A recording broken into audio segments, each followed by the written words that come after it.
Take you live now to Peter Dutton. He is in the seat of Dunkley in the city's southeast. This is just in Melbourne, of course, the opposition leader.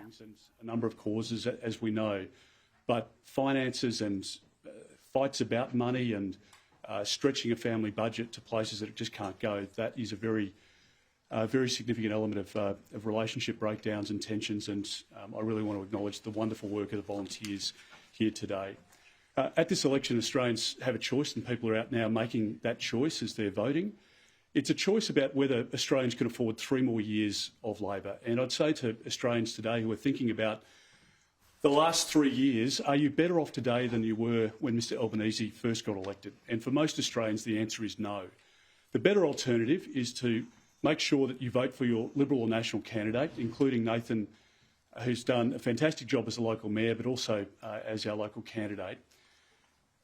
You can get 25 cents a litre off your fuel if you're voting for your Liberal National candidate. You can get $1,200 back by way of a tax rebate. We're going to stop the car and ute tax, which on a Ford Ranger is about $14,000. We're going to make sure that we support families living safely in the community. And we've provided a $750 million package to crush crime so that we can stop the organised crime groups influencing our kids, selling drugs to our kids, buying the cars that they steal.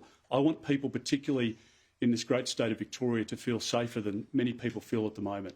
And some of the stories that we've heard, as we pointed out the other day in our round table with Nathan, crime in Franklin was up by 21% in a 12-month period. And we heard some of those stories, and some of you were there to witness it, and it's confronting. So I want to make our communities and our country safer, and we'll do that. We're going to restore the dream of home ownership as well, because for a lot of young Australians locally, they've just given up on the dream of home ownership, and that's not something that's acceptable in our country. Australians can't afford 3 more years of Labor. They can't afford extra increases in power prices and gas prices. It's just something that is at breaking point for many families, and that's been on display in some of the stories we've heard here today. So we'll start here. We'll go around. Yep. Yes, mate. That voted to see you as aligned with Donald Trump, and that is not something that they want in this country. What's your response to that? And also, do you think Mr Trump has heard Conservative candidates in this country the same way he did in Canada? Look, I think this election is about a choice between 3 more years of Labor under Mr Albanese, which I just don't think Australians can afford, or our plan, which is to cut petrol by 25 cents a litre, to give $1,200 back by way of tax rebate to help families with the cost of living pressures now, axe the ute tax, and make sure that we can help families, young homeowners, get a home sooner.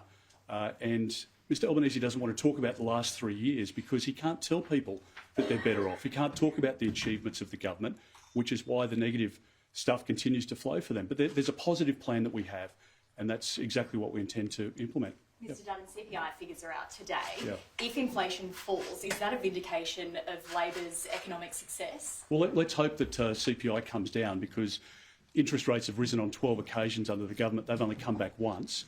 And we know that a big taxing Labor Greens government, if they're elected on the 3rd of May, that will be a disaster for the economy, because I want to deliver our positive plan, which will bring interest rates down, because we'll be able to bring inflation down, because the Liberal Party is always a better economic manager, and interest rates have been higher for longer under Labor.